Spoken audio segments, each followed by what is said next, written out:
नमस्कार विद्यार्थी मित्रांनो, आपण आज या ठिकाणी स्पर्धागमच्या यूट्यूब लेक्चरच्या अंतर्गत राज्यघटनेतील महत्त्वाच्या संकल्पना आणि त्याशी रिलेटेड प्रश्न या अनुषंगाने एक सिरीज या ठिकाणी सुरू करत आहोत। यातला पहिला भाग जो काय तो आपण आज या ठिकाणी पाहणार आहोत। या पहिल्या भागामध्ये आज आपण या ठिकाणी भारतीय राज्यघटनेतल्या एका महत्त्वपूर्ण संकल्पनेची चर्चा करणार आहोत आणि त्यावर जो काही एक प्रश्न आयोगाकडून विचारले गेलेले आहेत त्या प्रश्नांचीही ओळख या ठिकाणी आपण करून घेणार आहोत। पण या संकल्पनेविषयीची चर्चा करत असताना महत्त्वाची गोष्ट ही आहे की या ठिकाणी आपण सुरुवातीला त्याबाबतचे जे काही प्रश्न आहेत त्या प्रश्नांवर प्रकाश टाकूया आणि नंतर मग या ठिकाणी ती संकल्पना नेमकी काय आहे याचा आपण विचार करूया। पण सुरुवातीला मी या ठिकाणी ती संकल्पना नेमकी कोणती आहे आणि घटनेतल्या दृष्टिकोनातून ती कशी आहे याच्याबद्दल सुद्धा थोडक्यात इथं चर्चा करणार आहे। मग आता पहा की आपण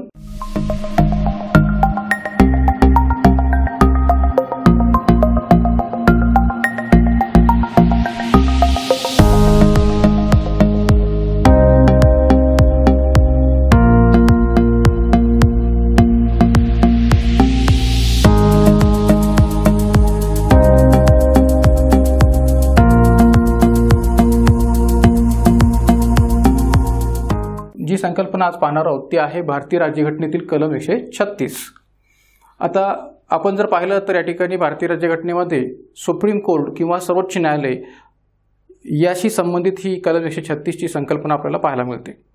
आता ही कलम 136 ची जी काही संकल्पना आहे ती नेमकी काय आहे, ती कोणत्या न्यायालयांना लागू आहे, कोणत्या न्यायालयाला लागू नाहीये या बाबतची जी काही संपूर्ण चर्चा आहे ती या ठिकाणी आपण करणार आहोत।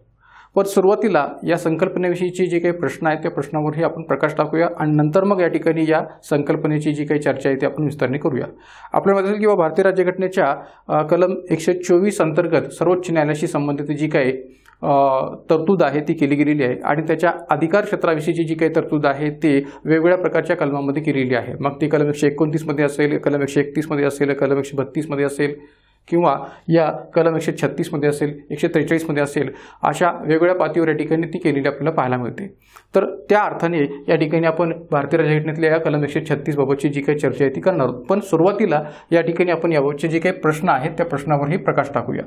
पण या प्रश्नांकडे जाण्याच्या आधी पुन्हा एकदा मी आपल्या स्पर्धाग्रामशी संबंधित असणाऱ्या पॉलिटीच्या वेगवेगळ्या प्रकारच्या कोर्सेसविषयीची जी काही माहिती आहे ती देतोय। आपल्याकडे सध्या पॉलिटीशी संबंधित या ठिकाणी राज्यसेवेचे पूर्व परीक्षा, मुख्य परीक्षा, कंबाईन पूर्व आणि मुख्य परीक्षा, त्याचबरोबर या ठिकाणी संयुक्त गट क पूर्व आणि मुख्य परीक्षा आणि इतरही ज्या काही MPSCकडून होणाऱ्या वेगवेगळ्या प्रकारच्या एक्झाम असतात त्यासंबंधीचे जे काही वेगवेगळे कोर्सेस आहेत ते आपल्याकडे चालू आहेत। ऑनलाईन बेसिसवर तुम्ही याबाबतची जी काही चौकशी आहे ती या ठिकाणी या कॉन्टॅक्ट नंबरला कॉन्टॅक्ट करून या ठिकाणी त्याबाबतची चौकशी करू शकता। एकंदरीत आता पहा की ज्यावेळेस आपण भारतीय राज्यघटनेतल्या या कलम 136चा विचार करतो तेव्हा याबाबत आजपर्यंत आयोगाने वेगवेगळ्या प्रकारच्या एक्झाममध्ये वेगवेगळ्या प्रकारचे प्रश्न जे काय आहेत ते विचारलेले आपल्याला पाहायला मिळतात। त्या प्रश्नांचं स्वरूप कसं राहिलेलं आहे पहा। भारतीय घटनेतील कलम 136 नुसार सर्वोच्च न्यायालयाचे कोणते अधिकार क्षेत्र स्पष्ट होते आणि 4 पर्याय या ठिकाणी आपल्याला दिलेले आहेत। प्रारंभिक अधिकार क्षेत्र, सल्लाविषयक अधिकार क्षेत्र, विशेष याचिका अधिकार क्षेत्र आणि यापैकी नाही। तर या ठिकाणी याचं उत्तर जे आहे ते आहे हे विशेष याचिका अधिकार क्षेत्र की भारतीय राज्यघटनेतील कलम 136 नुसार सर्वोच्च न्यायालयाचे कोणते अधिकार क्षेत्र स्पष्ट होते तर ते म्हणजे विशेष याचिका अधिकार क्षेत्र।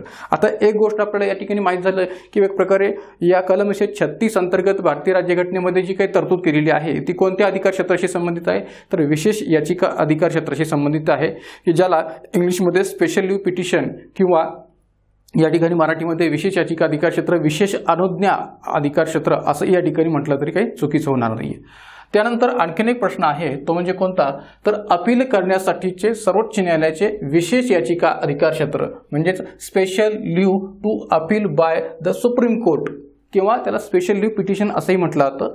Special leave to appeal by the supreme court भारतीय घटनेच्या कोणत्या कलमामध्ये नमूद आहे तर ऑब्वियसली 137 हा पहिला पर्याय आहे, नंबर 2 आहे 136, त्यानंतर कलम 129 आणि त्यानंतर कलम 131। तर याचं उत्तर आहे नंबर 2 कलम 136। का? कारण की विशेष याचिका अधिकार क्षेत्रासंबंधीची जी काही चर्चा आहे ती भारतीय राज्यघटनेच्या कलम 136 मध्येच करण्यात आलेली आहे। त्यानंतर आणखीन एक तिसरा प्रश्न जो आहे तो कोणता तर सर्वोच्च न्यायालयाचे विशेष याचिका अधिकार क्षेत्र कोणाला लागू होणार नाही कोणाला लागू होणार नाही। आता पहा, या ठिकाणी नाही असा उल्लेख इथं केला गेलेला आहे की सर्वोच्च न्यायालयाचं हे जे काही विशेष याचिका अधिकार क्षेत्र आहे ते कोणाला लागू होणार नाही। आणि पर्याय दिलेत उच्च न्यायालय, जिल्हा न्यायालय, न्यायाधिकरण यापैकी नाही। तर आता पहा, या ठिकाणी आपल्याला प्रश्न काय विचारलेला आहे की सर्वोच्च न्यायालयाचे विशेष याचिका अधिकार क्षेत्र हे कोणाला लागू होणार नाही, तर याचं उत्तर आहे यापैकी नाही। हे विशेष याचिका अधिकार क्षेत्र की जे सर्वोच्च न्यायालयाकडे आहे ते या उच्च न्यायालय, जिल्हा न्यायालय, न्यायाधिकरण या सर्वांना लागू होतं, पण कोणाला लागू होत नाही किंवा कोणाला लागू होणार नाही असा आपला प्रश्न आहे। मग आता ज्या घटकाला ते लागू होत नाही तो घटक आपल्या या पर्यायामध्ये दिलेला नाहीये आणि म्हणून त्याचं उत्तर येतं यापैकी नाही। मग आता पहा की या संबंध गोष्टींची जी काही उत्तर आहेत ते आपण भलेही प्रश्नांच्या पातळीवर शोधलेली असली तरी विशेष याचिका अधिकार क्षेत्र नेमकी ही संकल्पना काय आहे, दुसरी गोष्ट म्हणजे हे विशेष याचिका अधिकार क्षेत्र नेमके कोणाला लागू आहे किंवा एक प्रकारे कोणाला लागू होते याबाबतचा विचार जो काय आहे तोही आपण करणार आहोत आणि ते कोणाला लागू होत नाही याबाबतचा सुद्धा विचार आपण या ठिकाणी करणार आहोत। म्हणजे 3 प्रकारच्या प्रश्नांची जी काही चर्चा आहे ती आपल्याला पुढे या ठिकाणी करायची आहे। आता मी सुरुवातीला जे काही 2 प्रश्न सांगितलेले होते त्या दोन्ही प्रश्नांमध्ये विशेष याचिका अधिकार क्षेत्र हे कोणत्या कलमाखाली स्पष्ट होतं तर कलम 136 खाली स्पष्ट होतं असा आपण उल्लेख केला, किंवा भारतीय राज्यघटनेच्या कलम 136 खाली स्पष्ट होणाऱ्या अधिकार क्षेत्राचं नाव काय तर एक प्रकारे विशेष याचिका अधिकार क्षेत्र। हे दोन्ही घटक आपण पाहिले आणि मग शेवटी आपण असं विचार केला किंवा ते कोणाला लागू होतं किंवा कोणाला लागू होणार नाही। आता हा जो काही प्रश्न आहे या टॉपिकवरचा किंवा या कन्सेप्टवरचा जो काही प्रश्न आहे तो याच्या आधी जर आपण पाहिलं तर बऱ्याचशा वेगवेगळ्या परीक्षांमध्ये हा प्रश्न विचारला गेलेला आहे। टॅक्स असिस्टंटच्या एक्झाममध्ये प्रश्न हा विचारला गेलेला आहे किंवा एक प्रकारे कंबाईनच्या परीक्षेमध्ये सुद्धा विचारला गेलेला प्रश्न आहे, राज्यसेवेच्या पातळीवर सुद्धा विचारला गेलेला हा प्रश्न आहे, विभिन्न प्रकारच्या म्हणजे वनसेवेमध्ये सुद्धा विचारला गेलेला हा प्रश्न आहे।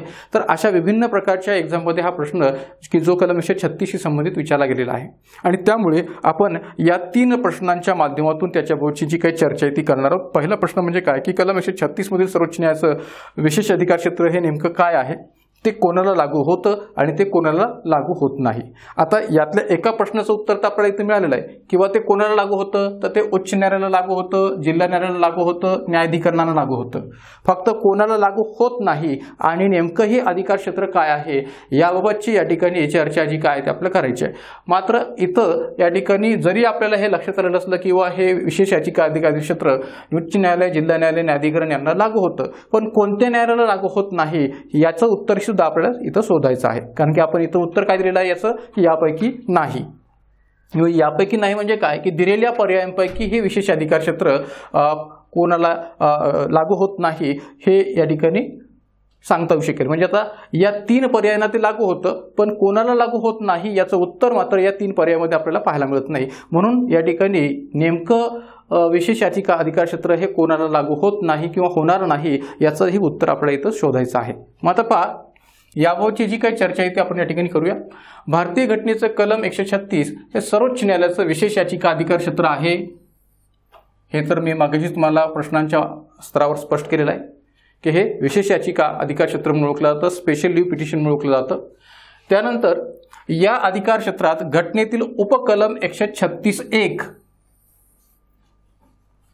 यानुसार काय तरतूद केलेली आहे आणि घटनेतील उपकलम 136(2) यानुसार नेमकी काय तरतूद केलेली आहे या आधारावरच आपल्याला या 3 प्रश्नांच्या उत्तरांचा जो काही संदर्भ आहे तो आपल्याला लक्षात येईल। आता तुम्ही म्हणाल की कलम 136 अंतर्गत कलम 136(1) आणि कलम 136(2) यातूनच सर्व प्रकारचे संदर्भ जे काय ते या 3 प्रश्नांचे मिळतील का, तर निश्चितच, कारण की भारतीय राज्यघटनेच्या कलम 136 मध्ये उपकलम ही फक्त 2च आहेत, कलम 136(1) आणि कलम 136(2) की ज्यामध्ये कलम 136(1) अंतर्गत या प्रश्नाचं उत्तर मिळतं की विशेष याचिका अधिकार क्षेत्र नेमकं काय आहे आणि ते कोणाला लागू होतं, आणि कलम 136(2) मध्ये या प्रश्नाचं उत्तर मिळतं की विशेष याचिका अधिकार क्षेत्र हे भारतातल्या कोणत्या न्यायालयाला लागू होत नाही किंवा होणार नाही। मग आता पहा की कलम 136 अंतर्गत किंवा या विशेष अधिकार क्षेत्राच्या अंतर्गत घटनेतील कलम 136(1) अंतर्गत किंवा उपकलम 136(1) अंतर्गत जर विचार केला तर तरतूद काय आहे, तर या कलमानुसार अशी तरतूद आहे की सर्वोच्च न्यायालय हे भारतातील कोणत्याही न्यायालयाने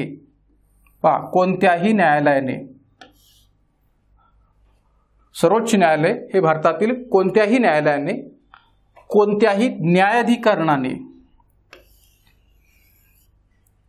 कोणत्याही न्यायालयाने आणि कोणत्याही न्यायाधिकरणाने जरी काहीही निर्णय दिला असला तरी त्याविरुद्ध सर्वोच्च न्यायालयात अपील करण्यास विशेष अनुज्ञा, या अनुज्ञा शब्दाचा अर्थ काय होतो तर परवानगी, त्याविरुद्ध सर्वोच्च न्यायालयात विशेष अनुज्ञा किंवा परवानगी देऊ शकेल, असा या एकंदरीत विशेष याचिका अधिकार क्षेत्राचा अर्थ आपल्याला सांगता येऊ शकतो। आणि या अर्थातून याही गोष्टीची या ठिकाणी माहिती होते की विशेष याचिका अधिकार क्षेत्र हे कोणत्या न्यायालयाला लागू होतं। तर मी काय म्हटलंय की कोणत्याही न्यायालयाने अथवा कोणत्याही न्यायाधिकरणाने, म्हणजे कोणत्याही न्यायालयाने याचा अर्थ कोणत्या अर्थाने घेता येईल की भारतातलं कोणतंही न्यायालय, मग ते जिल्हा न्यायालय असू द्या अथवा उच्च न्यायालय असू द्या।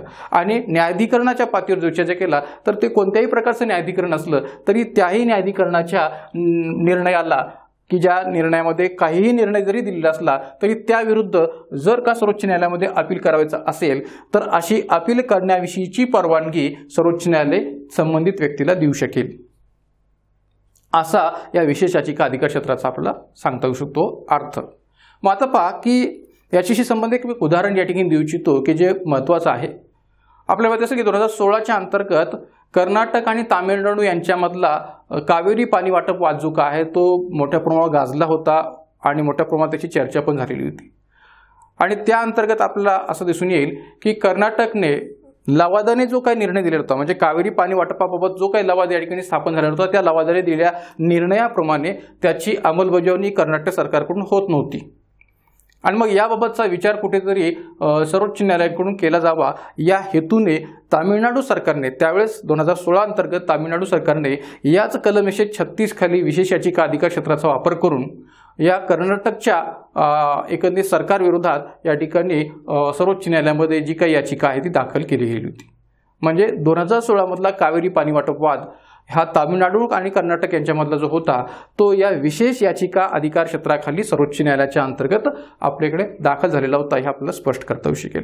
पण आता आणखीन एक महत्त्वाची गोष्ट कोणती आहे ती पहा की आपल्याकडे कलम 262(1) आणि 2 सुद्धा नमूद आहे भारतीय राज्यघटनेच्या केंद्र राज्य प्रशासकीय संबंधामध्ये।